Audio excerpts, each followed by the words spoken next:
Welcome everyone for this second episode of Beyond the Airbrush on YouTube.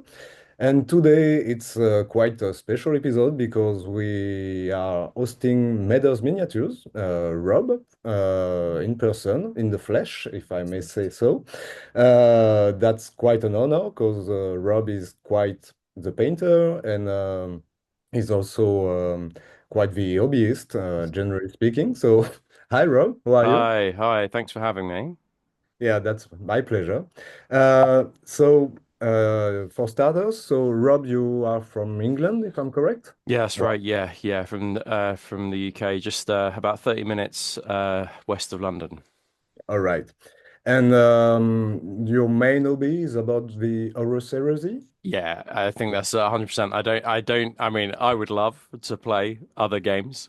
Yeah. And certainly like with the advent of things like Trench Crusade, which always like, yeah, I mean, that looks absolutely awesome. But yeah, I think my one true love is the Horus Heresy and the amount of my efforts and time and spare time is usually going into the Horus Heresy. So I won't ever rule out other game systems. But yes, that is the one that I play currently at the moment.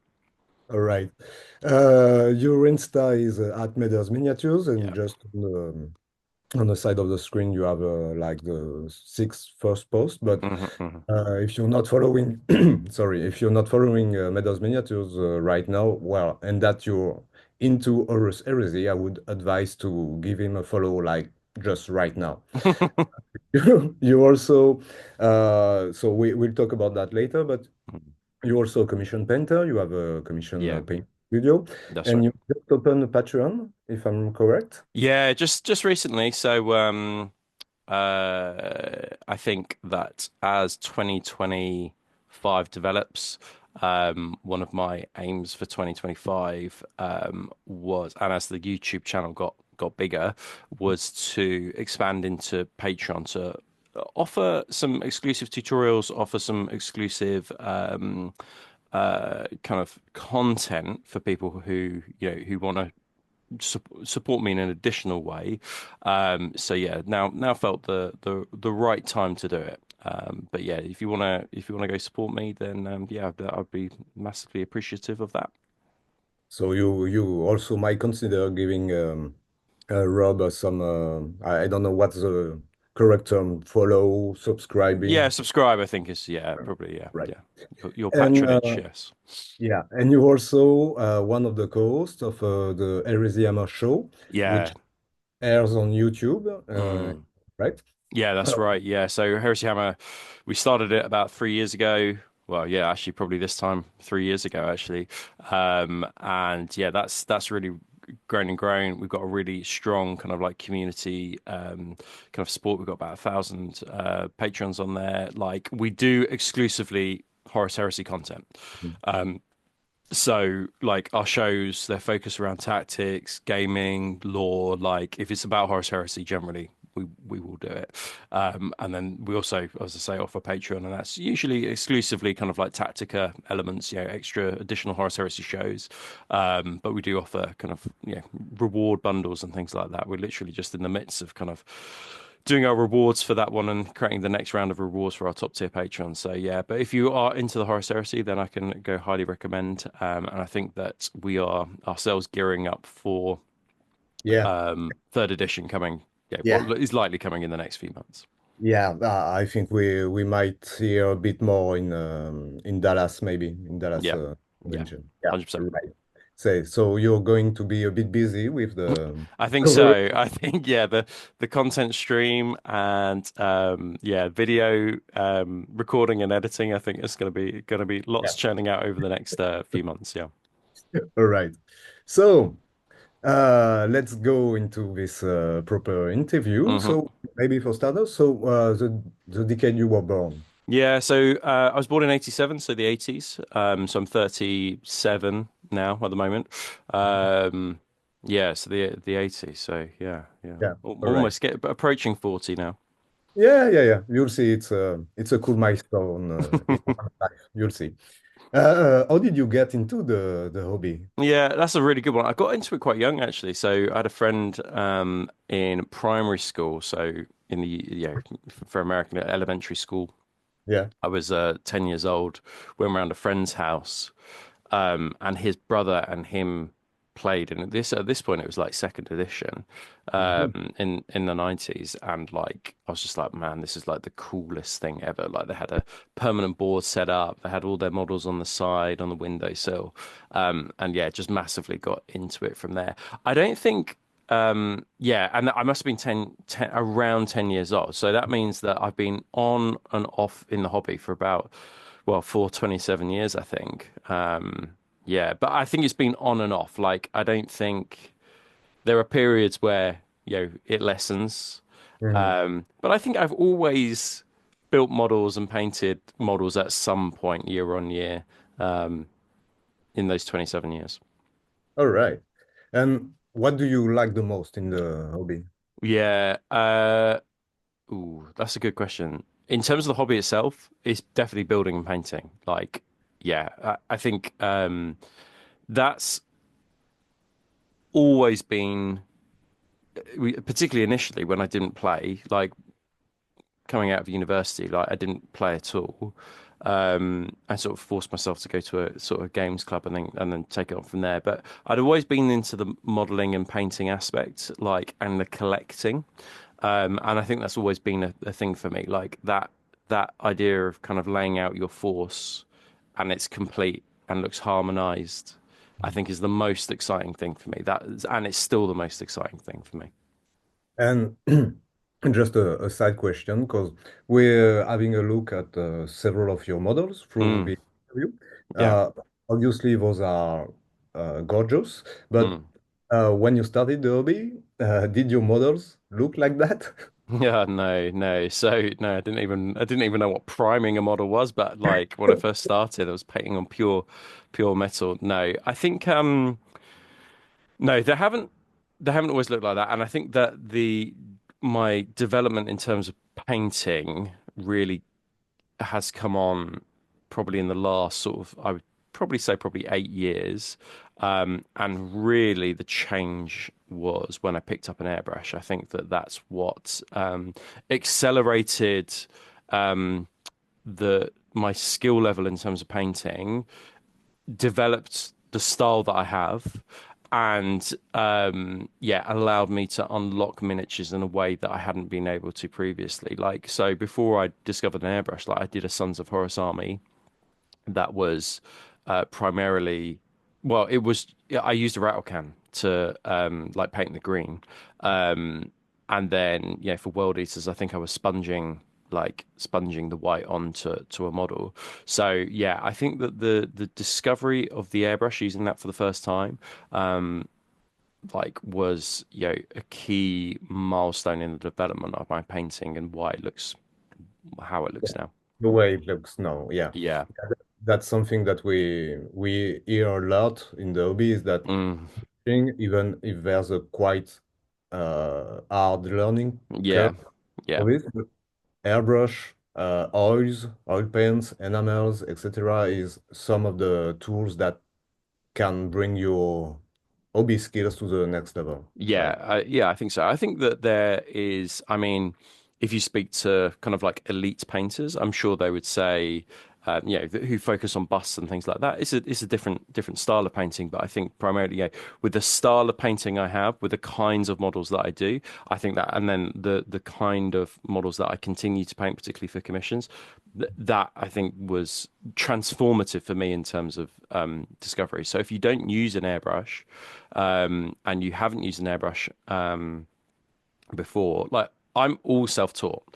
I think I kind of had used it a little bit, um, but I don't think I went to a class to learn how to like paint a model with an airbrush. Initially, I was just sort of like teaching myself with it, so it can be done. And there's way more like YouTube tutorials out there now about like airbrushing than there ever was before. So yeah, make use of that. Right. So we talked about what you liked in the hobby. What Mm. be if there is something that you dislike? Oh, okay. Yeah, this is an interesting one. I was reading through the questions on this, and I was like, "Oh, what do I dislike?" I think in terms of the hobby itself, I think for me, unless it's like some sort of like cool conversion, Mhm. um, one of the things definitely with like Horus Heresy, and if you're a Horus Heresy player, you will notice this is that the build times have got longer. Now, I don't resent it in terms of commissions. It's just a fact of life. But I think that the because everything is now in plastics, everything takes a lot longer to build and is much less forgiving in terms of your mistakes, so things like mold lines and things like that. So Yeah. it's a time-consuming process. Some people absolutely love it. Like some people love just to build models, right? You know that, and the painting is secondary. But yeah, for me, I think that building is definitely things that I kind of put up with. As for dislike in the hobby, I'm not sure there's anything like uh, you know yeah, community wise or things like that I have a strong opinion on kind of like in the negative in the negative really. I suppose not having enough time as well is always a thing. Like we talked about the projects that I do, and I think one of the things personally that's always really important is to try and develop your own painting skills. Otherwise, you can end up plateauing. And I think that carving out that time to develop your own painting skills and working on your own stuff, for example, you're always up against it, particularly being with being a commission painter. So yeah, so not having enough time, I think, is always the which is more of me. Right. Do you have a favorite legion, maybe? Or Yeah, well, I love them all in their own ways. I don't think again, we spoke about this just before we started recording. There's not one. I mean, I play at the moment Alpha Legion. I play at the moment Ultramarines. Last night I played with some Sons of Horus, which is an army that I haven't played with some time. I think that I like the legions for their own distinctive kind of play style, for their own distinctive lore. Um, yeah, and it usually depends on which book I've just read from the Horus Heresy series, right? Like that massively, once I read Betrayer by Aaron Dembski Bowden, I was just absolutely in love with the World Eaters, for example. So, yeah, I suppose peaks and troughs, but yeah, no particular favorite, but yeah, I love them. I love them all for their unique characteristics. Yeah, I totally feel you on that because I just read Legion Hmm. with Hmm. the Alpha Legion, and Yeah. I I finished reading the book and I was like, yeah, that might be cool to do on a small. Yeah, exactly. That's the problem with reading those books, isn't it? Yeah, yeah, yeah. Do you have a favorite character from the? Yeah, again, I was thinking about this, like who do I like absolutely love in it? I mean, one of the characters that I absolutely love within the Heresy series is actually Constantine Valdor, the Captain General of the Custodes. Um, I think he's in many ways, an enigma, but in lots of the books we kind of find out his kind of, points of view and stuff. The short story that they released about Valdor within the Primarch series was also absolutely fascinating. And yeah, he's such an enigma to me. But yeah, I'd just love to know more about his backstory, and I think that idea of not knowing is also just as exciting as the things that we Yeah. do. So, yeah, I absolutely love him as a character. So yeah, I'm gonna go for him, I think. Right. So we already spoke about if you are a player, a Mm. painter, like you maybe more than both. Mhm. Yeah, yeah, A yeah, review. Yeah. yeah. I think So yeah, both basically. Yeah, yeah. but I think that I I mean I describe myself as a commission painter first and foremost. Um, and but when I paint, it's usually 99% of the time I'm painting. When I paint for myself, I'm painting usually to get something on the table to be able to play with it. Mhm. So I am both. It would be very rare, with the exception of say doing like YouTube tutorials, that I would paint something just for the sake of painting it. Often I'm painting something in order to play with it. So I think in that way, I think, both in the sense that I'm a painter, but but really, I'm ultimately a tabletop player because I do intend to play with the models that I paint. Sometimes I'll paint things just as one-offs, but it's been a long time actually since I've had the time to be able to, the luxury to be able to do that. So, in maybe two so few words, what do you think about the current state of the game, which is, Oh, well, yeah. maybe in its last days? Yeah. So I think it's Horus Heresy generally is in a pretty good place. I think that they made a really big concerted effort over the past 3 years to get as many of the kits in plastic, which just brings the price point down a little bit lower than what it was in resin. So that's good. I think in terms of playing, the community is pretty, I mean, here in the UK, the community remains pretty kind of large. I mean, in May, we must have had about 7 events different going on, overlapping like weekend events, right? For exclusively Horus Heresy. Mm. Um, and so I think that that is great. So that really demonstrates that the community is thriving. Lots of people can want to play, and yeah, so I think that's really good. In terms of the game itself, and again, we're going into like the lots of the technicalities.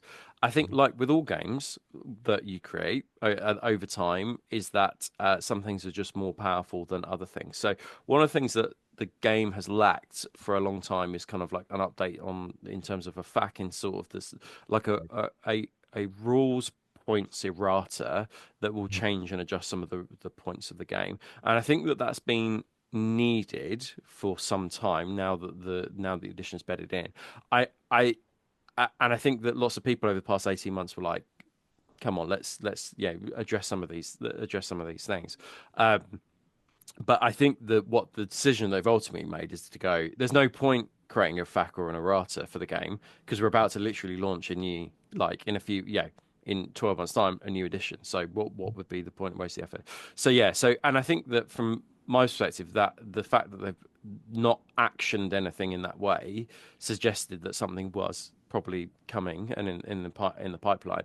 So whether it will be interesting to see how third edition rebalances some of those things. Like, just I had a game last night, for example, against somebody who took a lot of like pinning and sniper, and I think like those are just some things that I think probably need the amount of like pinning within the game probably needs to be addressed and things like that. Some of the Legion rules probably need to be addressed. So, but these are really like the nitty gritty of the Horus Heresy. But we shall see. Like, I will reserve judgment until I get the rulebook in my hand and see how they've addressed things, and see if it's a complete overhaul or whether they're bringing some things like in. So, yeah, we shall see. Right. I just hope on my side that they fix the deep strikes. Yeah. Uh, and well, there's one thing that maybe you're not aware of because you're playing with the original books, Mm. obviously in written in English, but we have a lot of flaws with the translations Oh, interesting. in French, and I guess that it's maybe about the Sikaran. Yeah. Yeah, I think the Sikaran has 2 or 3 different profiles, Oh, one in English, interesting. one in German, and one in French. So yeah, Oh, that's very yeah, strange. Yeah, so that all that needs to be ironed out, doesn't it? it Yeah, really needs some tuning, but we'll see. yeah. Um, so when you play, Mm, did you did you ever throw Metal Mini at a non-total opponent, or just yeah, because you got angry? yeah. Got angry. Yeah, I suppose we've all been there where we've played a game and got a little salty, haven't we? Like we're like everyone's guilty of that, and often it's usually because the dice are not going your way and you're having an unlucky game. Usually, most people are pretty cool, and like 99% of the time, like you have an enjoyable game. I think Yeah, that I think from my perspective, it's really important. People often kind of like laugh at me or kind of roll their eyes, but what I would tend to do at the start of any game is just be like so from a gaming perspective, like what cover save does the terrain get? yeah, Like, what are we playing true line of sight? And I think that there is some admin that you've got to start at the beginning of every game, um, and go through that people might find a little bit irksome, but it's to ensure that you are on the same page. And often the games where where there's been miscommunication or we haven't done that as well at the start of the game about our expectations, that's often where kind of friction can often can take place. So I think it's always my rule of thumb is to try and go through and get on the same page as much as possible with everybody before the start of the game, and I think that tries to avoid it. Yeah, 100% Mm. agree on that. Let's get back to painting. And Mm. would you describe your painting style? Just from from my point of view, uh, your painting style is really like it puzzles me a bit because I find it awesome, obviously, but you manage to really mix the weathered aspect and some really like very clean panels. And I just think that the mix is a perfect fit for the heresy Mm. technique. So maybe you could tell us a bit more about that. Yeah, so I think I think first of all, I would say that people that have been massively um, sort of inspired by or who have really navigated my painting. So the first one, and we're talking sort of like going back eight plus years, is people like Little Legend, so Mars from Little Legend Studio, was a massive influence in those early days of me kind of like painting. And I think Matt Kane, who works with Miles, but was one of the original Forge World painters, he's been a massive sort of inspiration for the longest of times.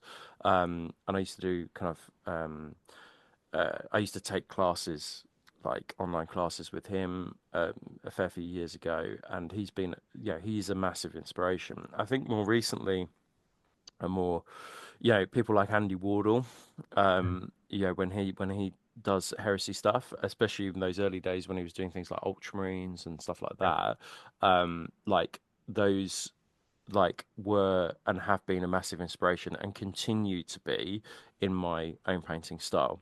I often think that when you're painting an army, so the army painting I do, I never describe it as like high elite award-winning army painting. Like that's not my style, and I think that partly links into that. Really, I'm a gamer ultimately, and I don't have 6 months to spend on a single miniature.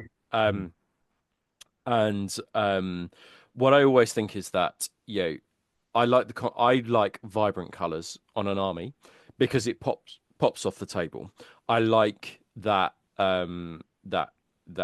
element of, I guess, high contrast or panel modulation. Basically where you can see cool airbrush fades. Essentially, is what I'm saying on the model, because then it makes it pop off the table even more. So a commonality between amongst my within my painting is that it'll often be using vibrant colors. I would tend to go for a vibrant color over a desaturated color, or a vibrant color over a desaturated army. That's not always the case, but it is often the case. And then bringing elements of weathering into that, I think, is important. Number one, because weathering is actually quite a forgiving process. So it doesn't, if you add weathering and battle damage, it actually means that you're not having to edge highlight absolutely everything, right? Like generally scale modeling processes are quite forgiving, but they still look good. The thing about doing heavy metal, style or a very clean style is it's not forgiving in any way. If you make a mistake, you can tell. So I think that's always that's one element why initially when I got into the Horus Heresy that really attracted about the Horus Heresy, which is when I was a more unskilled painter, that always kind of attracted me to it. The other one is bringing in the aesthetic of the Horus Heresy, which is this 7 year civil war where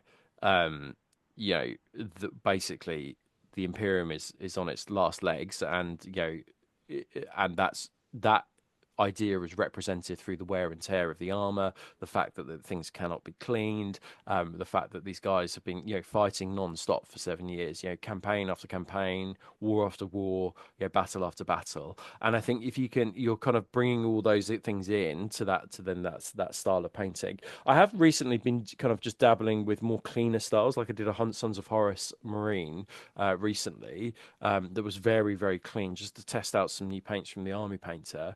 And I think that doing a very clean style is always good because it tests those. Uh, it tests your and I suppose you would describe it as more heavy metal style, because it used multiple edge highlights, dot highlights and things like that. I think stuff like that is always good anyway to do because number one, it makes you a bit of a chameleon. I mean, the thing is that if you're a commission painter, like sure people will come to you because they like your particular style, but also if somebody said, no, well, I like your style, I like the vibrant colors and the airbrush face, but actually I just want a completely clean army.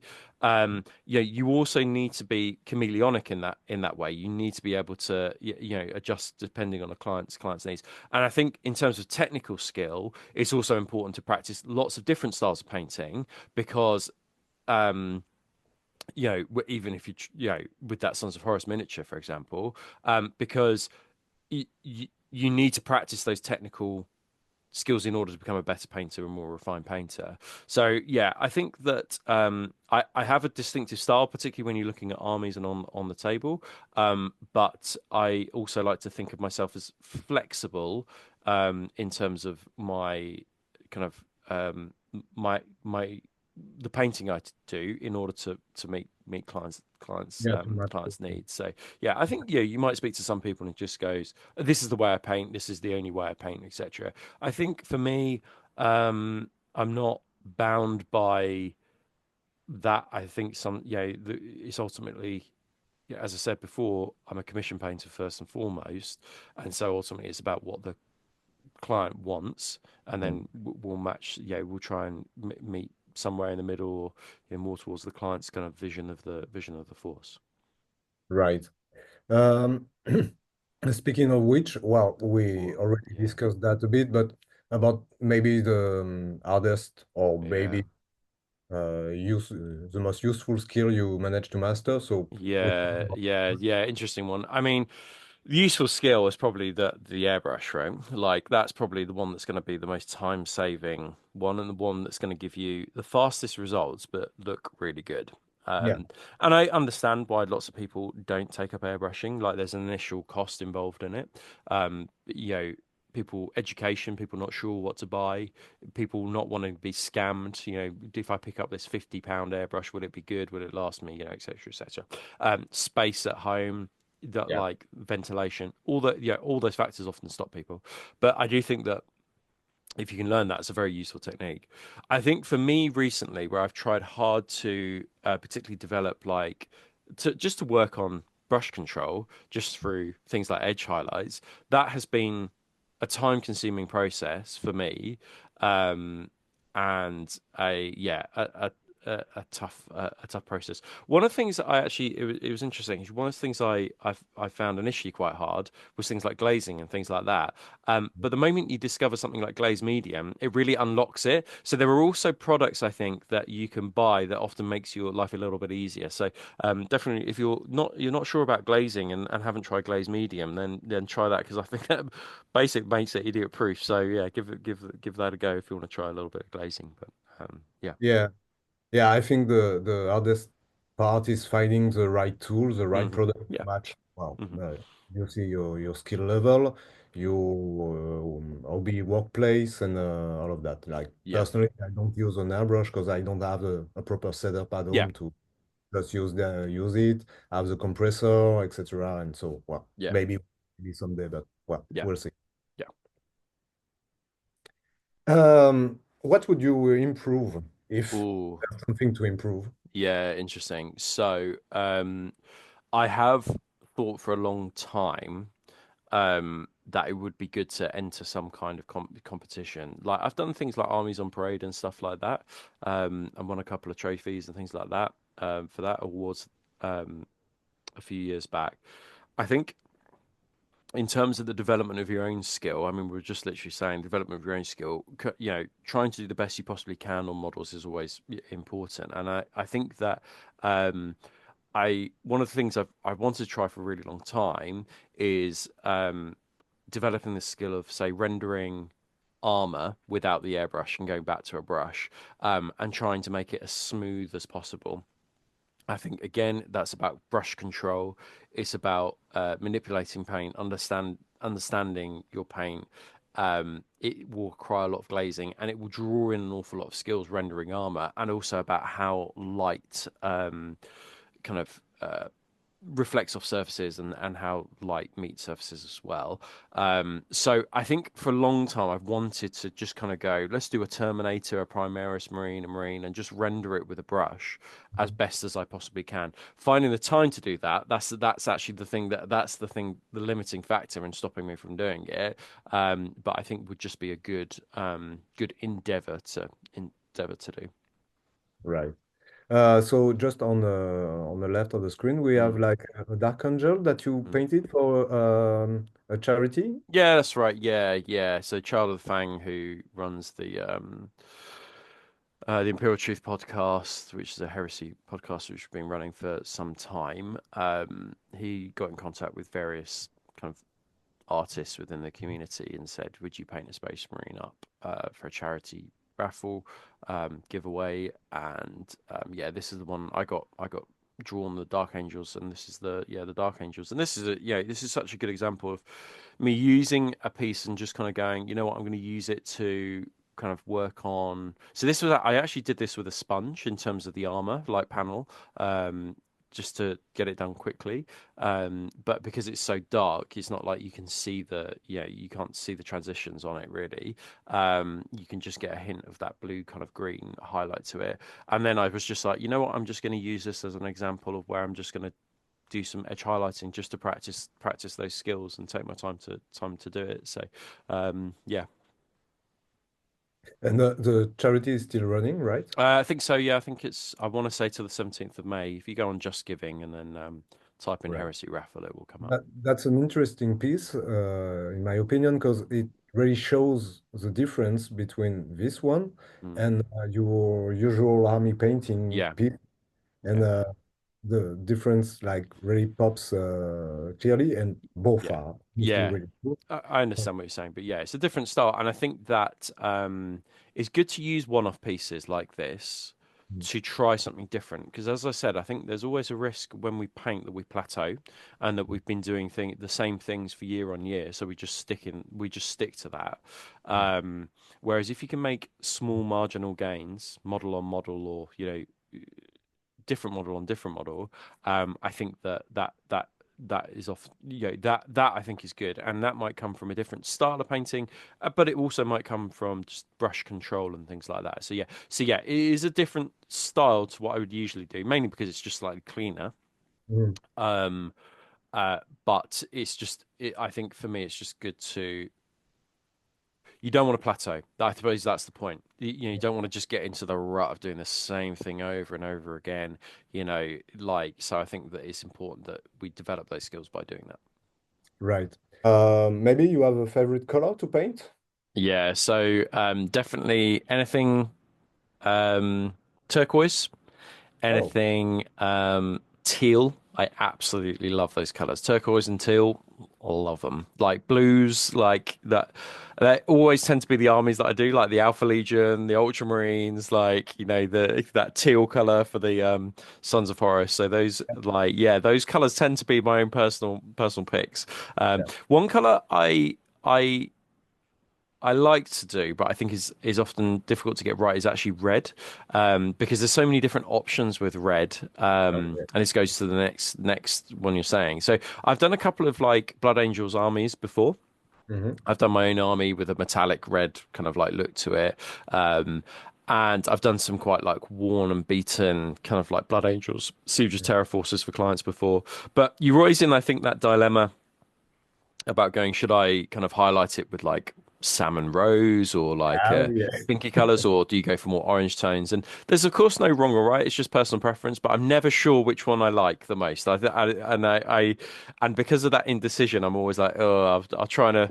That's why I've never picked up the Blood Angels really for myself in earnest, or committed to them fully because I'm just never sure. And that's why I did like a metallic Blood Angels because I was like, oh, that just gets around it.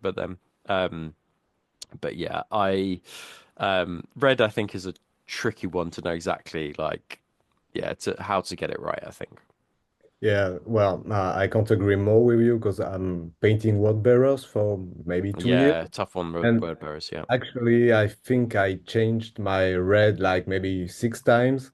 I yeah, changed my highlighting colors yeah, maybe 5 times. Yeah, yeah. that's always like a struggle. Yes, But it's a really tough one. Yeah, word bearers is another example of one where, uh, I'd be tempted to do like a metallic scheme because like the options for like an acrylic matte scheme are just mm, so many. You just never know whether you're going to get it right or not. Should you go for something more vibrant and bright, like Games Workshop does? Should you go for something darker and moodier, like a burgundy color? yeah, exactly. Like word bearers, and it's just those reds. And it's interesting actually. It's like the direct opposite of the color spectrum. Like reds are the ones that I probably struggle with the most, and blues and greens and teals are the ones that I feel most comfortable with, which I think is interesting. Right. Is there a color that you really don't like to paint at all?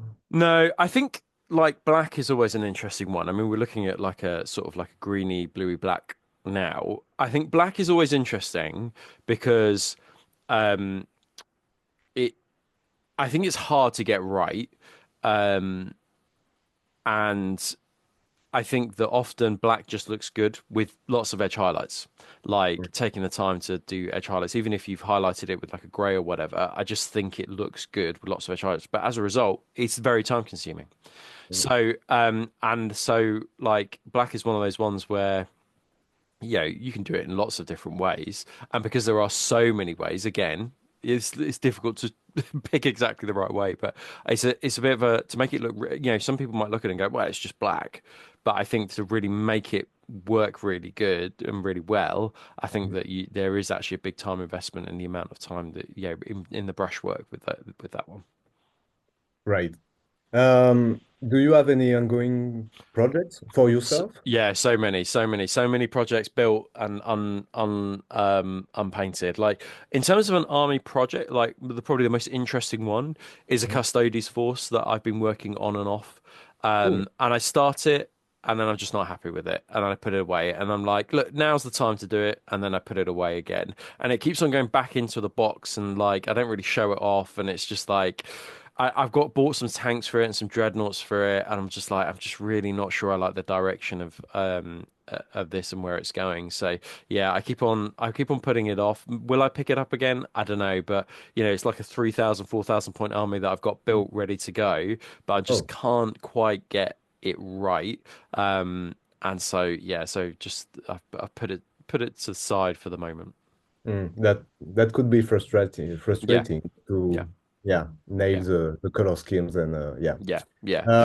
So that's a part of a future painting project. Yeah, eventually. I mean, I've been saying that for the past like 5 years, but yeah, I mean, yeah, keep on yeah. I think the other thing is that I started with like a red, Mm, like as the main element, and then I was like, oh no, I'm going to move to purple, and then I've got this kind of like mix between purple and red units in that army, and then I'm just like, well, I'll redo the tanks and things like that, but then yeah, I think that it's just my vision of what I want it to be just isn't it just doesn't quite match up with the reality at the moment. So I'll come back to it eventually. right. Is there a model that you're most proud of? Yeah, so that's a good one actually, and I guess we've talked about like progression. So some time ago, I did a Andy Wardle did a really good like masterclass um, uh, Inquisitor, I Hmm. think Draxus or something model. Um, And I basically did exactly as he told me to do in that like 4-part masterclass. And it was one of those rare exceptions where I had a bit of time to be able to just go, I'm just going to spend time on this one model. And that was a real revelation, actually. Like that, I think I still see that in the same way. as me using that airbrush for the first time as a seminal and important piece for me and my own development in terms of painting because I learned an awful lot there. Things like glazing and things like that. Things like even the small amount of non-metallic metals that were done on there. The way that you can create highlights with just a brush. Mm. That was really important for me. And although I suspect that my painting, if I repainted that now, I could probably do a slightly better job than I did before. I think that that was a that was really really important in terms of the develop my skills. And it's been a fair few years since I did that now, maybe 4 years or so since I did that piece. But I always, whenever people are talking about wanting to get better at painting, I always recommend that set of videos, that masterclass videos from Andy, because you also see step by, it's not like a video that's 20 minutes long. It's literally every single brushstroke you see. And we don't get a lot of that on YouTube nowadays. Like on YouTube, things are often condensed into 20 minutes, and we don't often get to experience that really lengthy process of seeing every brushstroke go down, just because it's not the way content creators make content now. Like we are addicted to short form. Yeah, people switch off after 5 minutes, 3 minutes, or whatever. So that whenever I can highly recommend if anybody wants to work on their own painting and develop their own skill, that just do that model, do what he did, and I trust me, you will develop. And yeah, highly recommend it. Right. Well, I get that you are a commission painter and you you can't say no to paint Mm. some models, but is there a specific model that you don't really want to paint? Oh yeah, no, it's not. Uh, in short, no. The I suppose there are. So if somebody said to me, for example,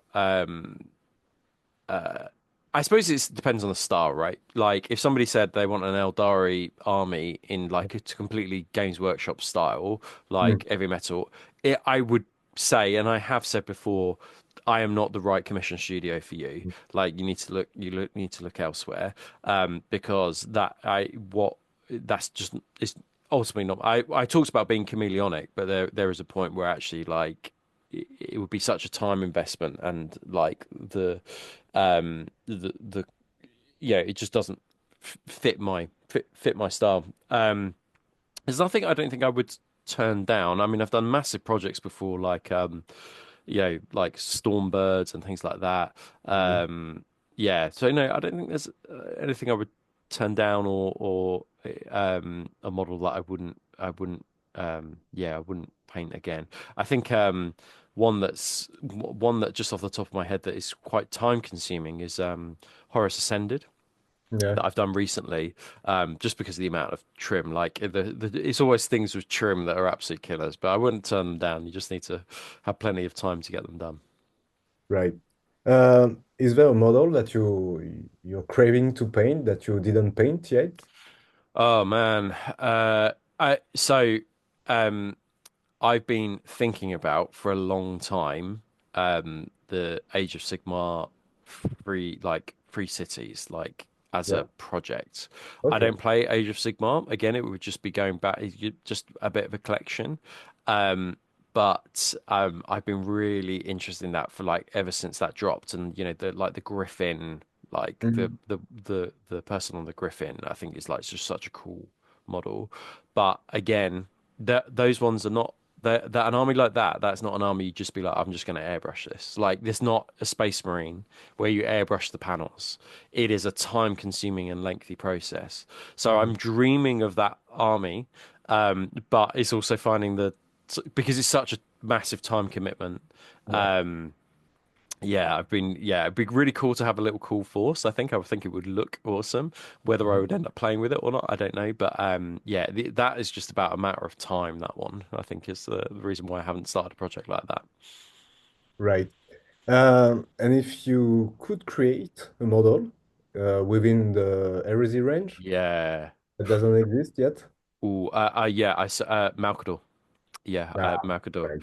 the Yeah. Sigilite. So the Emperor's right-hand man. I think it's so tempting to go with the Emperor, but I actually find the Malcador a much more interesting Mhm. Machiavellian character, and I've Yeah. been desperate to like see him, and I hopefully will get him at some point, like with the flaming banner, on a yeah. I think it would just be really, really, really cool. I hope we get him at some point. Right. Would you rather go on a trip across the world? Oh, Uh, yeah. Going on. Yeah, definitely Angron. I mean, it depends whether it's in his ascended form or unascended form, doesn't it, really? But yeah, we're gonna. It's just that Everest would just end up literally stabbing you in the back. But Angron, Yeah. I think even in that Betrayer book when he wasn't ascended, he was always having like mad bants with his soldiers and things like that. So yeah, he's got a bit more of a sense of humor than Erebus. I want to go Angron, I reckon. Okay. Did you ever wash your brush or airbrush, I have maybe? never done this. Never. No. And when people do it, it makes no sense to me. No, I don't. No, never ever done that. Yeah, the best advice I had from the series of interviews is that, like, if you ever get your beverage on your hobby desk, Mm. is that make sure to have it in a closed bottle. So Yeah, you, okay, yeah, very wise. Yeah, yeah, yeah, yeah. No, I've never done that before. right. Do you enjoy some kind of sport, physical activity? Yeah, so I've done physical activity like since university. Like I used to row a long time ago. We're talking Oh, like yeah. 15, 20 years. And did that, yeah, relatively seriously. And then just um when I stopped rowing when I was around 22, 23. I kind of went to the gym, maintained a relatively healthy lifestyle. I think becoming moving so my previous career was as a teacher. I've worked as a teacher for 12 years. And then I made the transition to commission painting, I think in 2022, 23. And I think because you were at a desk a lot more, I felt I was becoming more sedentary, not moving around in the way. Because as a teacher, you're always on your feet. And I was Yeah. just more conscious that I was becoming more sedentary. Back is aching more, posture's getting worse and things like that. So, I did a lot more kind of like, yeah, I tried to do a lot more like hit workouts and things like that. So, like, being active has always been part of my life. What I have done from April, actually, maybe even March, it was take up CrossFit. So I started CrossFit over the past couple of months. Really loving that. Really like it. I'm not like part of a CrossFit cult yet. I'm not indoctrinated that much, but it keeps me moving. Mm. It keeps me active, shedding a bit of weight, which was probably needed. Um, and yeah, just moving around more and get being and I get it. I go at 7 o'clock in the morning. It's done by 8. Back to walk the dog, and then ready to start work for 9 o'clock. So yeah, I think uh, yeah, CrossFit's been good actually. I've enjoyed it. Yeah, but I get that being active is like really needed when you spend a lot of time sitting Yeah, at the hobby desk you can't like it, your back will just be in pieces. yeah. Your posture will just be in pieces. You just need to move. Like, and I think that's the thing I was finding, which was I was a lot more sedentary than perhaps I had been. You know, and I think that as I say, it was important for me to start moving. So I feel better now than I have done for a long time, just by going to CrossFit for 4 times a week or whatever. So yeah, that's been. I think that has been a learning process though about what you'll as you get and also as you get older, get towards middle age. I'm 37 now. You got to look after your body. You got to look after your body as you get older. I think is the important thing. Yeah. Yeah, Yeah, I totally yeah. agree. Maybe favorite food and drink? Oh, pizza and Diet Coke. Pizza, All just right. love it. Can't get enough of it. Yeah. All right. And do you do anything else while you're painting? Like maybe listening Oh to audiobook, yes, podcast, yeah. or So, whatever? oh my gosh, yeah. This is I could talk about this all day. So, yeah. So I one of the great things about being a commission painter. So, as I said, I was a teacher for 12 years, and an assistant head teacher for like the last 6 years of that. So, moving to a job where I got to sit at home and sit at my desk and work and listen to audiobooks and podcasts and things like it's just the dream. If anybody says to you like commission painting is tough, like they've never been a teacher, I think is the one thing I would say. Um, what like I spend a lot of my time, as you say, listening, like most of my days listening to audiobooks and podcasts. My degree was in, well, I've got two degrees, but my degree is in, my first degree was in history. Mhm. Um, so, but did I was never a history teacher at school. I was a primary school teacher. So it's great to have time to delve back into like historical podcasts and things like that, things that really, really interesting. Like I'm listening to one about Peter the Great at the moment, which is just absolutely fascinating. Like he's just I know nothing about Peter the Great. But he's just a total lad. So like it's really fascinating. But my degree, like by the third year, my degree was in like Russian history. So, you know, that's always a period that's fascinated me.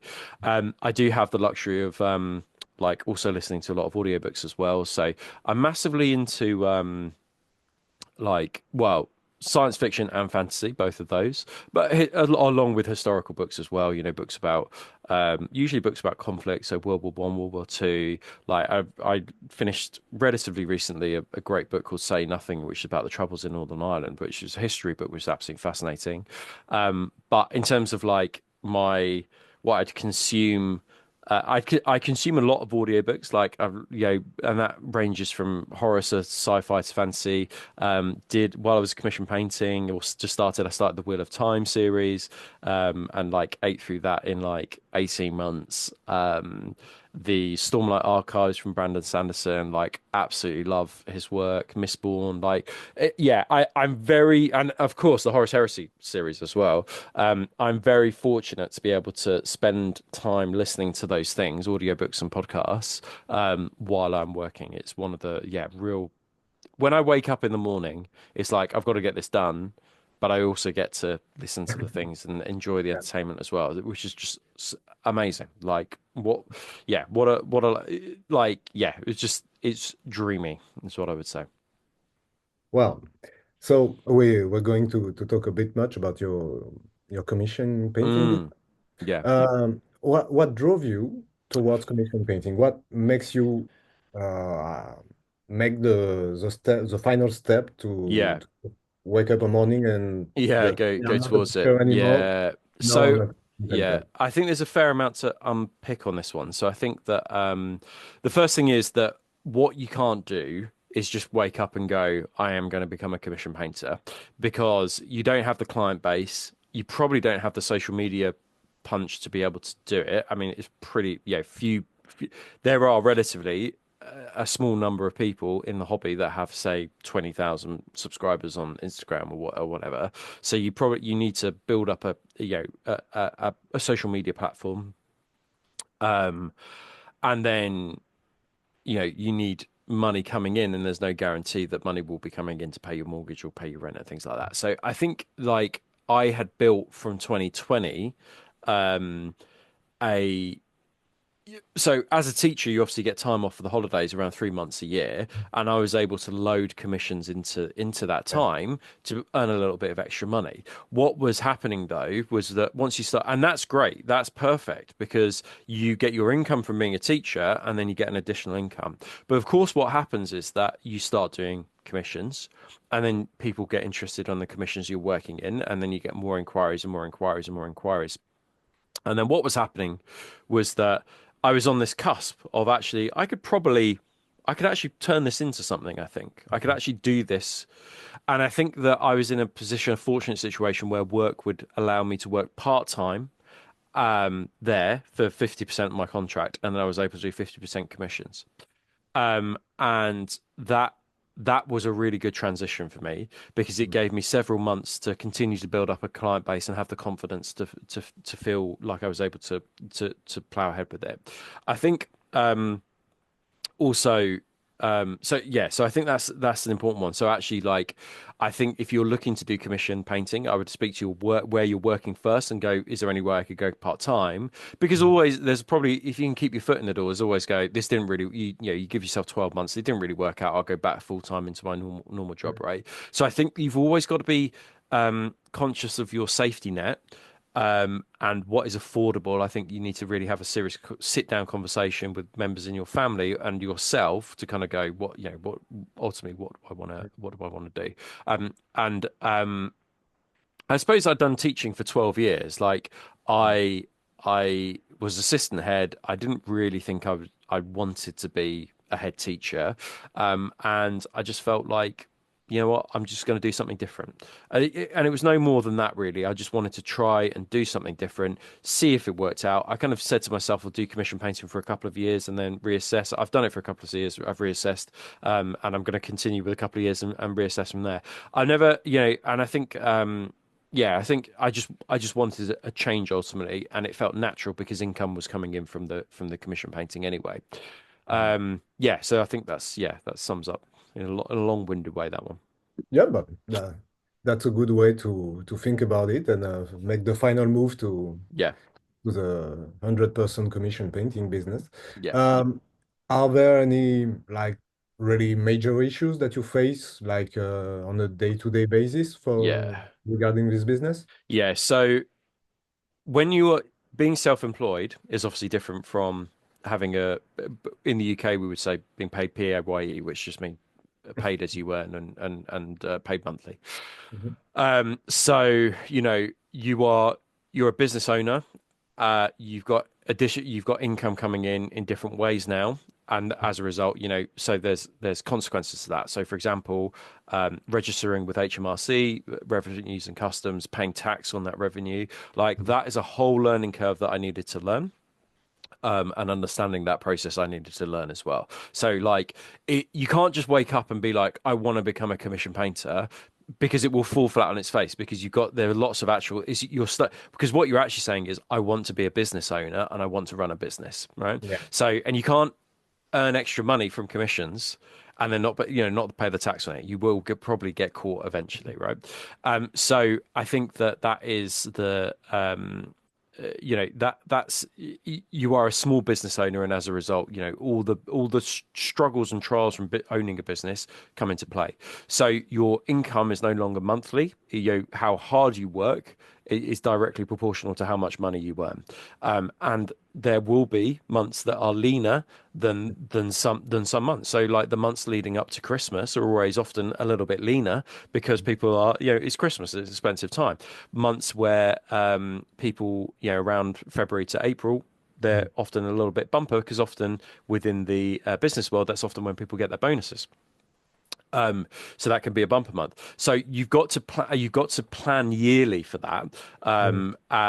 around what that will be. So you've got to have foresight, and you've got to have you got to know what your outgoings are and your ingoings are, and your incomes are as well. In terms of I think the other thing I would say is that, like any business, is important to diversify. So you can have a revenue stream just coming in from commissions. That's absolutely fine. But what if those commissions dry up for some reason, right? Let's say, for example, it's the end of or coming to the end of Horus Heresy 2.0. People aren't sure that what the new edition will bring, so they're not necessarily committed to. But you see, so these things kind of like often are cyclical. So often at the start of edition, you might get lots of commissions coming through. At the end of so these things that I think you got to factor in. So having a portfolio that's diversified, I think, is important, and by that I just mean different revenue streams. So um, I do YouTube videos. I work closely with with the army painter. That's a revenue stream. I do Heresy Hammer, which is a podcast. That's a revenue stream. I do classes. That's a Mhm. revenue stream. I run events. That's a revenue stream. And I think that it's important. I think to so it's I do a lot. And one of the things is, and the limiting factors is actually me, in the sense that you know. I can only do so much in a day. I've got Connor who helps me out with commissions, and that really really helps. But I think that what if you have all these revenue streams and fingers in pies, of course that's an admin element that is taken away from the commission work. So I think that's always something you've got to balance and manage. And I suppose a good analogy would be about spinning plates. Mhm. Which is that sometimes you can leave paints to like plates to spin on their own. Sometimes you just need to sometimes you just Activate need it to a bit. to save a wobbling plate and things like that. So I think that that's important, and I think that because of that, you've got to be the kind of person who thinks through logically the decisions that you make. You've got to hunt for leads. You've got to be proactive. You've got to be proactive on social media. You can't just expect people just to come to you to decide I'm going to be a commission painter, and then all the people will come and use you. That's not how life or business works. Like you got to really want it. You got to hunt for it, and as a result, like that hard graft comes along with that. Yeah, well, thank you, because I honestly think that's a really sound advice. And well, personally, I'm also self-employed, so Mm, I can totally yeah, understand that often, like people think like commission painting is, well, it's about passion. Like I like to paint, so I'm going to be a commission painter. But it's not because you like to cook that you're going to yeah, open a restaurant. So yeah. exactly, there's plenty of Yeah, it's stuff. interesting. Yeah, because when people ask me about commission painting, often their questions are often focused around how much should I charge? And I Mm, often think like that is just like that should not be your major question here. Your major question should be like there are a lot bigger questions that you need to ask about being a business owner than just going in with like because like if you decide to become a commission painter, that's a transformative life decision if you decide to go ahead with it, full throttle. Um, and then, what you charge is directly proportional to what you think your time is worth, what your outgoings are, what your rent is, and things like that. So it's a very complicated, but also it's just one small thread in like the patchwork that is becoming a business owner and being self-employed. exactly. How did you cope with the army painting? Yeah, so Well, do you? if I had a big project all in one go, Yeah, yeah. yes. Well, but do you need to cope with the army painting? Maybe you'll never get exhausted, or That's it. Yeah, so how do you not get burnt out, basically? yeah. So I think I get asked this question a lot. You don't get burnt out because basically, if you don't work, you don't pay your rent. And like, so it's not, you don't have you no longer have a choice. It's not like if you are actually fully committed to like becoming a commission painter and owning a small business, you will quickly learn that actually you don't really have a choice, the luxury of being like, oh, well, I'm tired of this. It's not like, I think that you just kind of like, you do it because you've got to. I think in terms of managing it, I think is a slightly different question. So in terms of army painting, if you've got a 4,000, 3,000 point army that you need doing, I think that you need to break it down into chunks for yourself. So you need to go, and that wouldn't be like all the infantry in one go. It would be, okay, I'm going to do 20 guys in one go. I'm going to do 30 guys in one go. I'm going to do six tanks in one go, right? Mm. And breaking it down into manageable chunks, five, six chunks with a big army, and doing them in one go. And I think the thing about, if you go, I'm going to do 20 infantry and two dreadnoughts, it's always nice sometimes to go, I'm going to go work on the dreadnought just to give me a break from all this Mark III trim that I'm Mhm. working on. So I think that you need ways to be able to break it down for yourself. That makes it manageable, and then you've got those milestones to tick off. And I think Yeah. psychologically, that's probably the best way. I would probably, unless you've got the space to do it, because also space is another factor that you've got to consider when embarking on a commission painting. Unless you've got the space, I don't think it's actually really necessary to do like all the airbrushing of the entire army all in one go. Because you need, once that's airbrush, you've got to put it somewhere and it's got to probably lay out on tables and things like that until you're ready to get around to it. Whereas if it's unpainted, it can just stay in its boxes or whatever. So that's probably what I would suggest. I do paint, I do build, I subcontract the building. Um, I would do that all in one go. Like the building happens first, and then the painting takes place, and then that tends to be how I would do it. But yeah, Do you have? Well, we discussed that a little bit earlier, but do you have some hobby mojo for your own projects? Yeah, I mean, I have been working like I've worked really hard on those Ultramarines. I mean, I'm sure if Mhm. you follow me, you've probably seen them. Like the Ultramarines are obviously the big project, and leading up to Gibraltar Yeah. tournament, Mhm. getting stuff ready for that was like that took a fair amount of time. Since then, though, I've not had a lot of time, mainly because I have just been flat out with commission work and other business things, starting a Patreon, for example, and things like that. But also partly because we are now at the point on the cusp of the new edition. So I was kind of just holding off on kind of making any executive decisions about what comes next. Um, and what hobby comes next because I'm curious to see what the new models will be. Yeah. Right. Yeah. Actually, about your Ultramarines, you're the reason why I started like mm, 2 weeks ago an Ultramarine detachment, but Oh, excellent. That's what I like to hear. Excellent. yeah, but mine will be traitors because I don't Uh, paint loyalists. yeah, okay, okay. I like that. Yeah, well, there's some traitor And rules for the Ultramarine, so that's cool. Yeah, yeah, yeah. nice.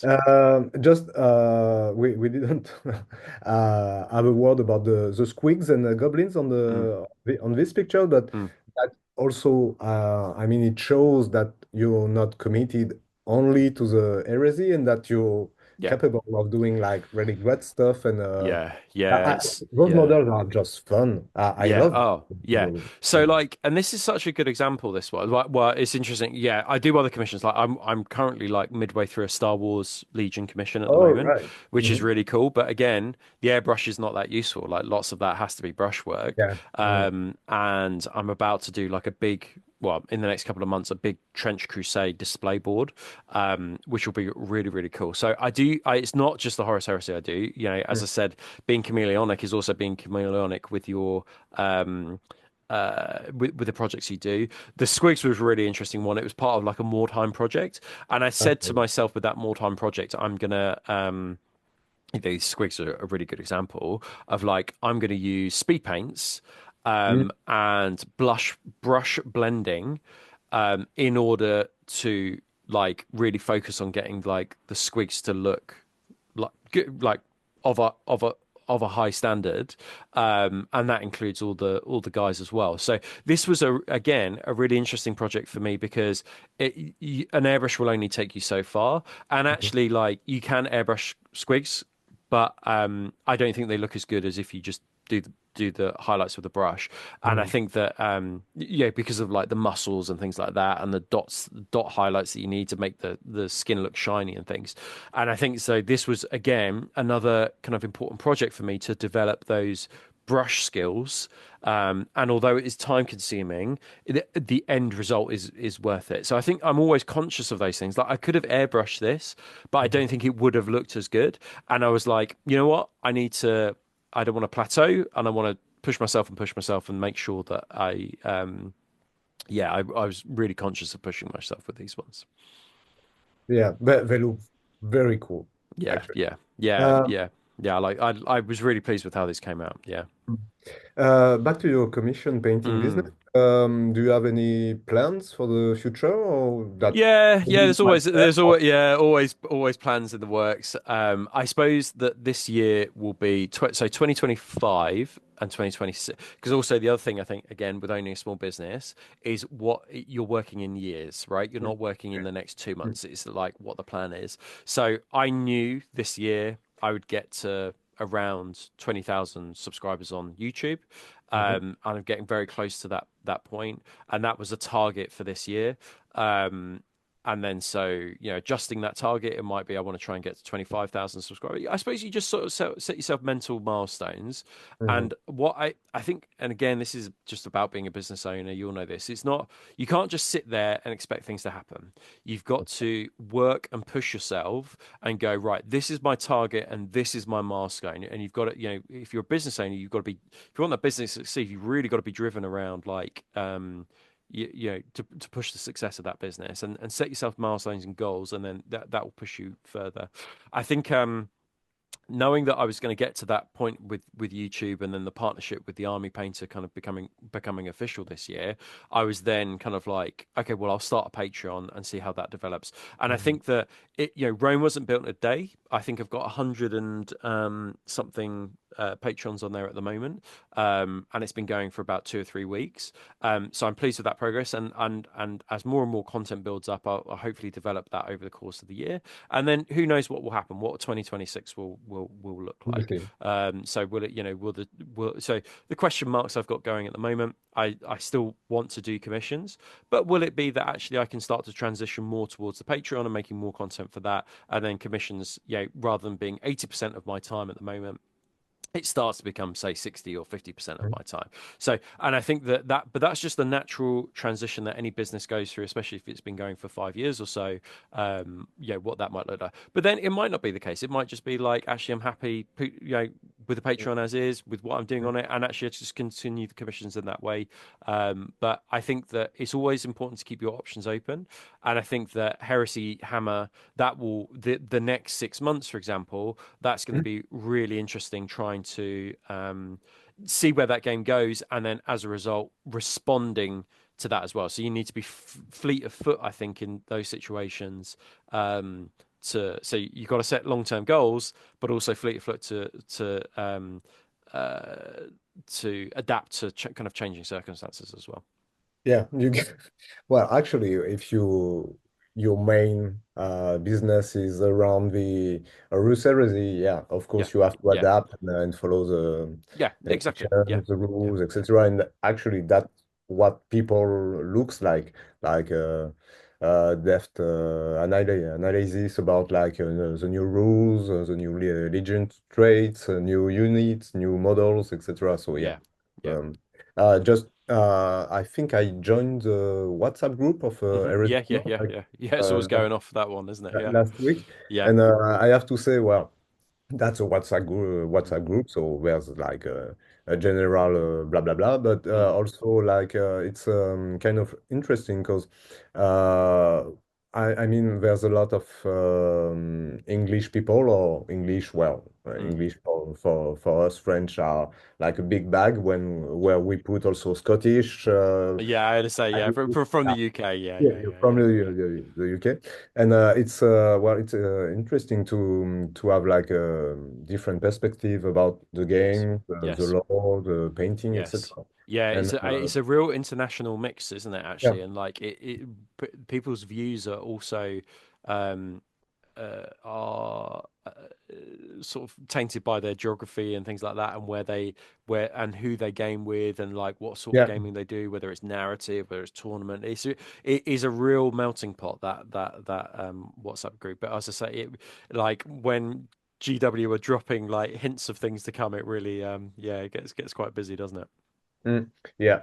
We already spoke about how you break the painting routine, Yeah. uh, but maybe did you ever have some like really weird clients request about an army painting? Like I don't know, like green thousand sounds or that kind of stuff. There are none at this moment in time that I can think of that, usually they're pretty standard. Okay. Um, yeah, they're usually like pretty. Yeah, there's nothing too odd really, like that I can think of off the top of my head. No, yeah, no green thousand suns or blue dark angels, nothing like that. I think lots of like I think because it's Horus Heresy, lots of these guys are also, or girls, they really love the lore. So Mm, they're often quite lore specific, mm, um, and and and as a result of that, you kind of go, oh, I want like a grey and red Death Guard army, but that's because it's the colors of the Dust Raiders before they were the Death Guard, right? So mhm. I think that often, like the people that get in contact with me, they love an army. They're often time poor, so they don't have time to do the commissions themselves, and so, but they're often in love with the law, and that's why they want the commission rating. So nothing, yeah, nothing too odd as of yet. Right.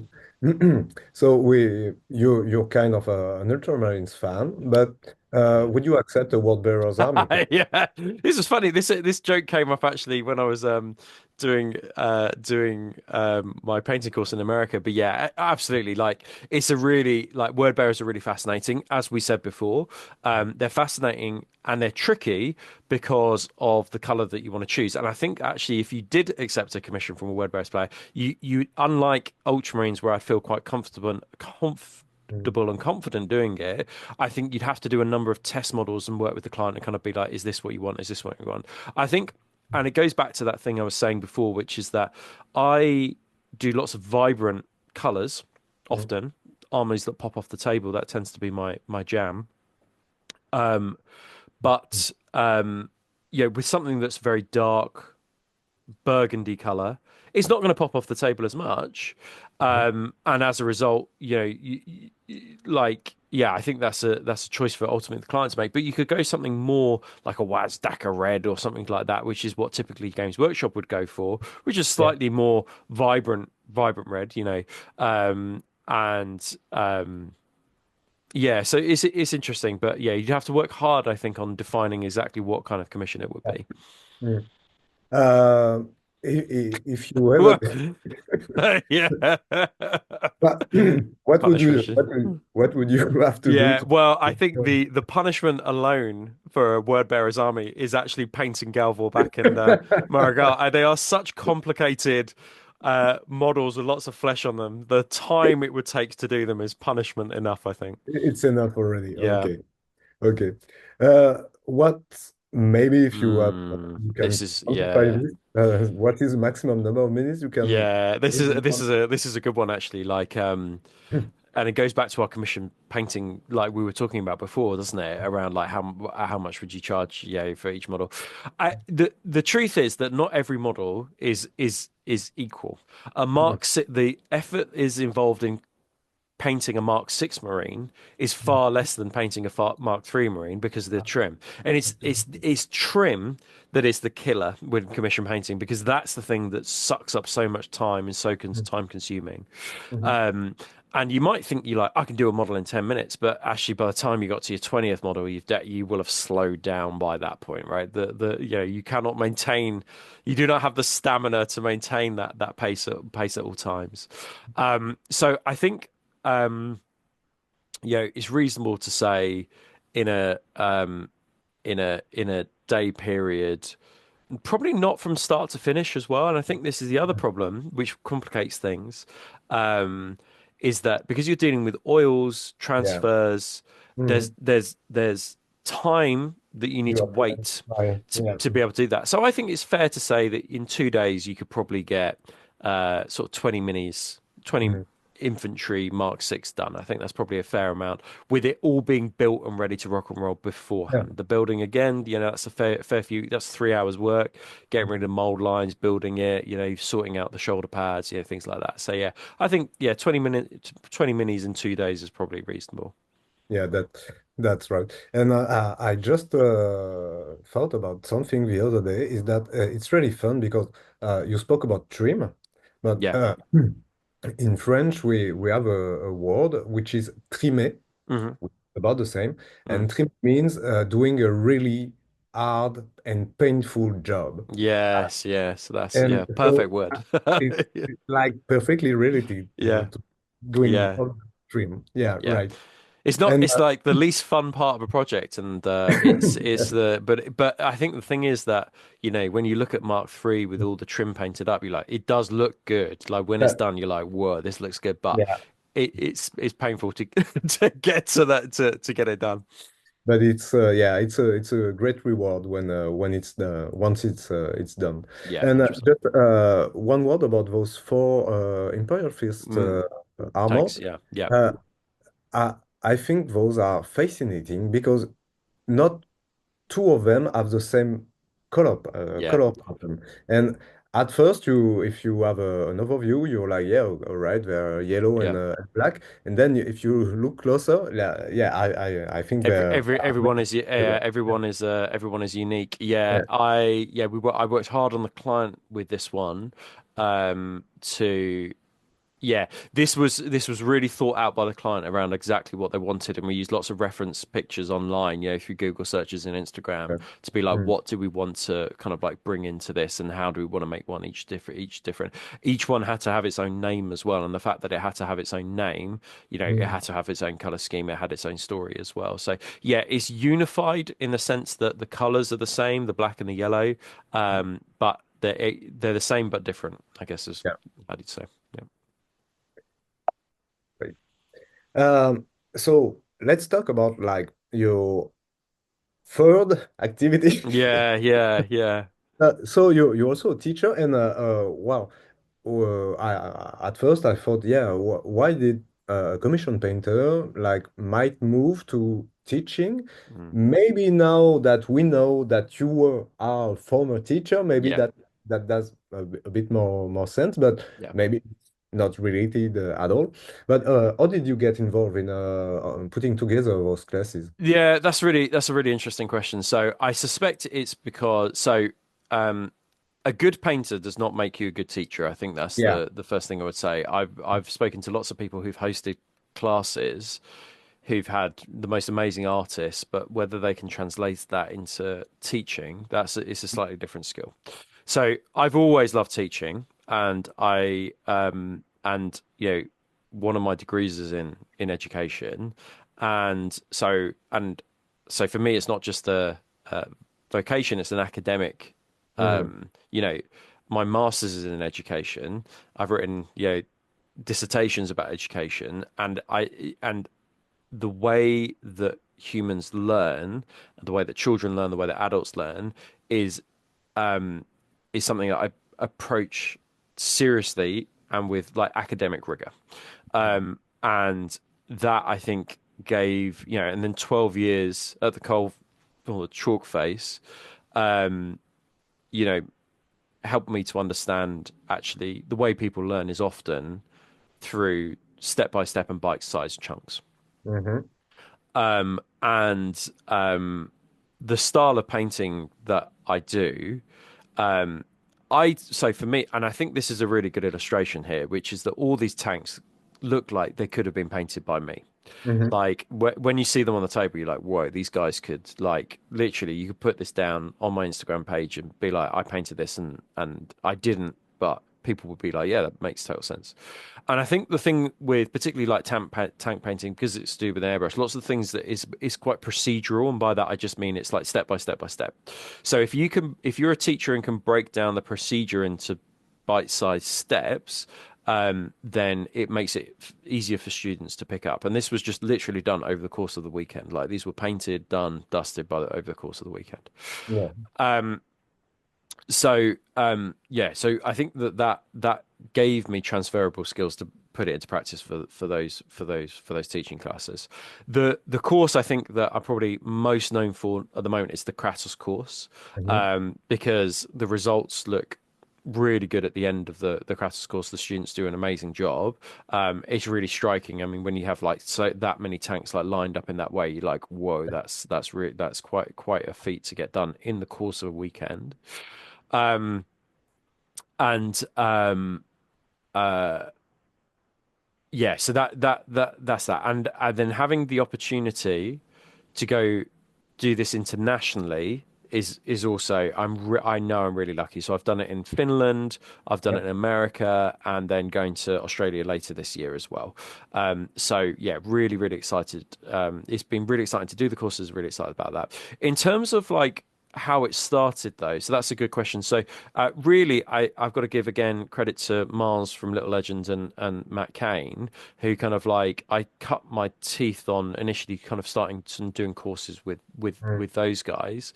Eventually, I think it's fair to say, kind of we went our separate ways for whatever reason. But I think I learned how courses work through the experience of Mars and the experience of Matt. So I do give them credit. The Kratos though was a development, and I'd painted a Kratos as part of a commission, I'm sure, and then kind of gone. Actually, I think we can transfer this into a class. I think it's actually doable. It's actually an easier tank than it looks because of its size, and Yeah. also is is quite 3.0. Sorry, 2.0. Like it's a tank from 2.0. It's in fashion, in vogue, and I think that doing that you can be opportunistic and yeah, and I think that because of its size acts as a great centerpiece for people's armies as well. Yeah. So I think that a combination of all those things. All right. And so you already answered the second question. So Yeah. it's So not because how do you be a teacher? Yeah, that's a really good one. Yeah, I mean, phew, yeah, I mean, go and do a degree in it, I guess. But in all seriousness, I think that uh, you have to put yourself into the shoes of a learner. Like that's Mhm. number one. So when I was teaching, when you've got information that you want to go into your brain, into a child's brain, that is about kind of going, okay, what is the first step in understanding this process? What's the next step in understanding this process? What is the next step and the next step, etc., etc.? What is it? Let's say we're teaching long division, which is a Mhm. complicated process to do. What is the first step? What are the key structures that you're going to need in place to be able to do this?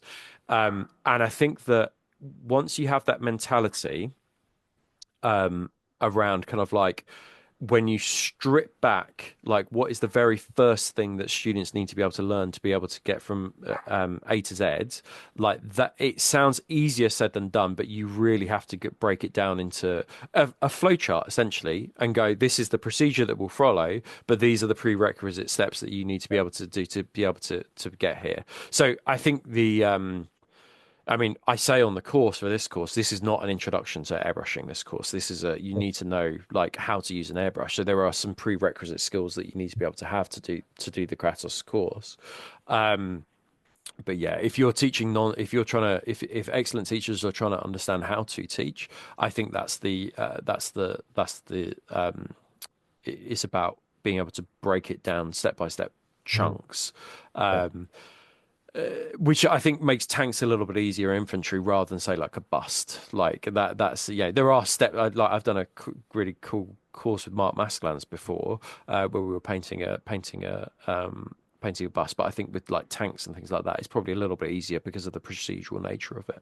Yeah. And then people can get their critters back home and play on the tabletop with it. So Yeah, yeah. exactly. Yeah, so yeah, it's a win-win for everybody, right? So they can play with it, they spend a whole weekend hobbying, they get to learn new skills, like potentially a new tank. It's a centerpiece for the force, so the force just on the whole looks pretty cool, right? So there's lots of like the course itself, like Mhm. when you look like it's cool to do, but also when you look at it from a business point of view, Mhm. it's tick tick tick tick tick. Like Yeah. it fulfills and meets a lot of the things that you would want Yeah. people to walk away with. Mhm. What's the most rewarding part of Oh yeah, the end results. Yeah, the end the smile results. on the face of Yeah, it's amazing. Like, and also like the before and after as well. Like, lots of the time, you know, many times people have finished this course and go, "This is the best thing that I have ever painted." Like, that. and like, this is my painting before, but this is the best thing that I have ever painted, and I did it over the course of a weekend, right? Mhm. I mean, that's the other thing. 8 hours in one day and 7 hours the next day, and I think that people are like, "Whoa, what I can achieve." It's gonna Yeah. from now on it's gonna look really really good, and I think that it also gives people the opportunity to use products and techniques that they perhaps never used before that are actually relatively straightforward, Mhm. but they've not had the confidence or the knowledge or skill set to be able to do. So I think that that is also fulfilling as well. Right. And correct me if I'm wrong, but I understood that you Yeah. have been working with Legend Minis. Yeah, so he is, I guess, an apprenticeship. I guess is probably the best way that we would All right. describe it. So, Connor basically did some training with me. Yeah. If we like, one of the things I would say about commission painting, when somebody books in a commission painter, they are expecting a certain style from that Mhm. commission painter. So if you're a commission studio employing people to work at your studio, I think it's very important that you get those people up to speed and give them the knowledge and the skills to be able to create armies that essentially, yeah, in my case, look like armies that I would paint. That's important. When people pay for a Meda's miniature army, they're expecting it to look like a Meda's miniature army. Now, they might not care so much who does it, as long as it looks like something that was produced by Meda's Miniatures Obviously. and the studio. So that was really important to me. So Connor worked really hard in those sessions, infantry, dreadnoughts. He did one of the Kratos courses with me as well, in order to get the style down that I would create, and he did a really really good job of that. And I think, yeah, in terms of something that I would keep if I was to get somebody new or somebody, Yeah. yeah, we would expand further. That process, that bedding in process, that training process is something that is really valuable. Like that, I would not do that. Like you've always got to, you can't just say to someone, "Oh, you're a reasonably good painter. Can you paint in this style?" You've got to work with that person. And what there's not much too much I do. Yeah, not off the top of my head, not too much I would do differently. I just yeah, yeah, I think yeah, I think yes, I think Yeah. Connor's done a Connor's done a really really good job. And it continues to do a good job. He's just about to pick up like a World Eaters commission. Mhm. He's just like literally just about to start that, and he did an amazing job with the sorry, he's just about to, yeah, World Eaters, and he did an amazing job with the Ultramarine Commission. Like that was, I did a couple of units on that, but he did like 95% of the work on that commission. And it looks absolutely brilliant. Yeah, that must be really satisfying to have like Yeah, somebody like that to work yeah, with. Yeah. yeah, yeah. I mean, like, and the other thing was that we had done those units separately. So I did the tanks and a couple of dreadnoughts. And then when his part of the army turned up here to take the photos, like the units just fit in seamlessly. Like you wouldn't have known that they were done by somebody else. And that's what you want. You don't want a client to realize that somebody else has done these two different things. And that's about a very clear, thought out training process. But that that comes in the background of teaching, right? Which is that, where do you start? Where do you begin? How long is Mhm. it going to take? What does that training process look like?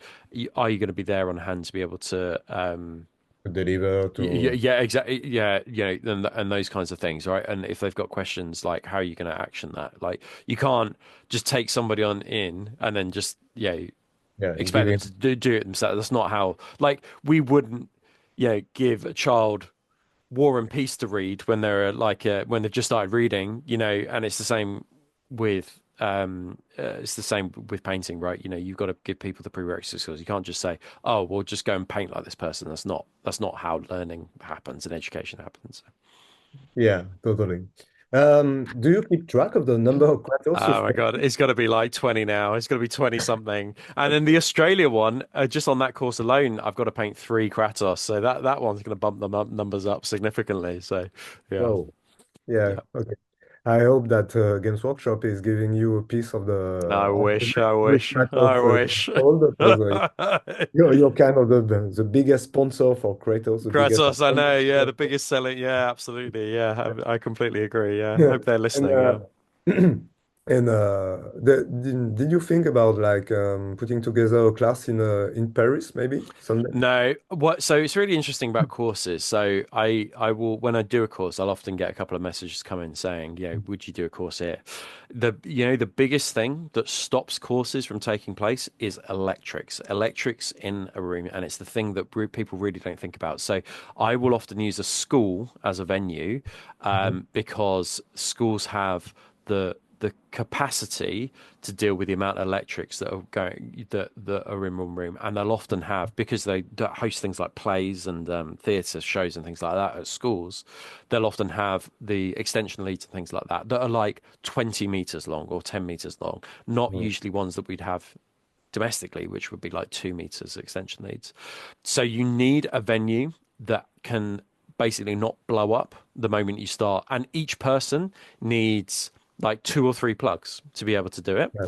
Mm. And then, so that means that you need 15 different plug sockets, um, running probably from different places.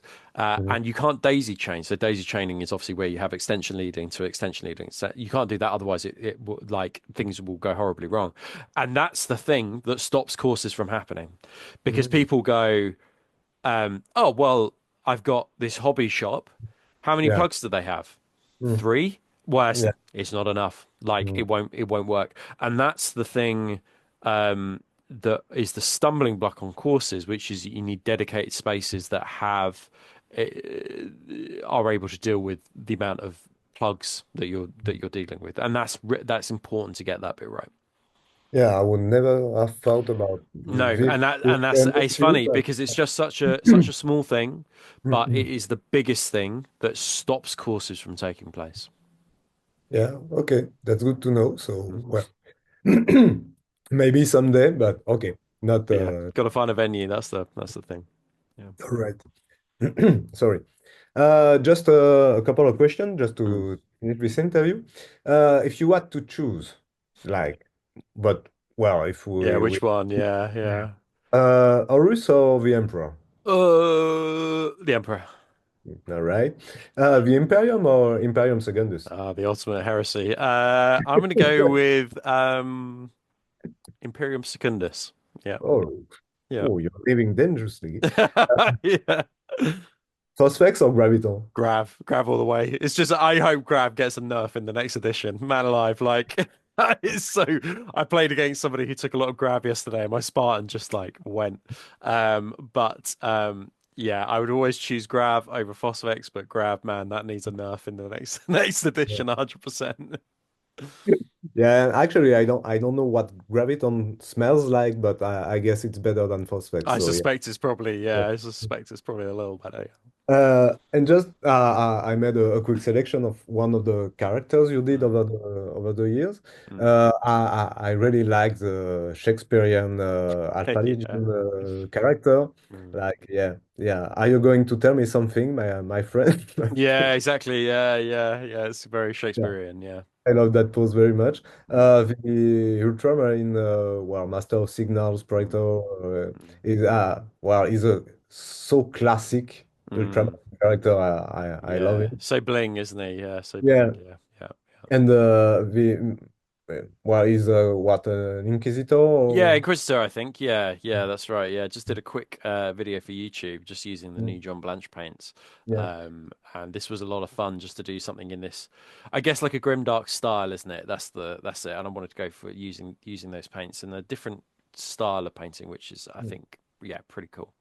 That could it almost could have been well, not the aesthetic, but the paint job is like would fit really well in a trench crusade. Yeah, agreed, agreed. Yeah, that Yeah, style. I think it's a slightly easier kind of style of what less technical. I think it looks good. But I think often the style looks good when it's got like cool scenery in the background and stuff like yeah, that because yeah. it places the model into a setting Mhm. and like it tells quite a cool story. I mean, the actual like process of painting that model was relatively straightforward. I think it was like slapping on some speed paints and then slapping on some oils and then just doing some minor corrections here and there. Mm. But yeah, I think yeah, if you got like a cool background, I think it will it will look good. It looks cool. Mm. And then, well, Yeah, both are like some army commissions yeah, pitch. Well, the I think it really shows how much or how many models you can take on a commission. And yeah, what I really like, what I enjoy about these pictures is that you really get a sense of unity mm, uh, for the color schemes. yeah, Like the Son of Horus green is really hard to nail. Like mm, there are plenty of different color schemes or different greens. yeah, Yeah, if you look at the official artworks, you can find different greens, different shades of green. yeah, And, the same for the ultramarines, like like uh, this blue wave coming for you is like, yeah, yeah, it's yeah. really amazing. Yeah, it's good. Oh, Yeah, yeah. I do. Yeah, it's good. There's a distinctive style to it, I think, is what I yeah. would say. And actually, like this Ultramarines Force, this was done by me and Connor. This one, so you can see All actually, right. like in terms of the studio, like it's standardized Yeah, across the studio. So yeah, it looks good. But yeah, both of these were a lot of fun to do. These most recent commissions. yeah. Well, we reached the end of this interview. Thanks a lot No for your problem. time. It Thanks for was a having bit me. Yeah, well, that's my pleasure. It was a bit longer than expected, but well, thanks a lot. I No know problem.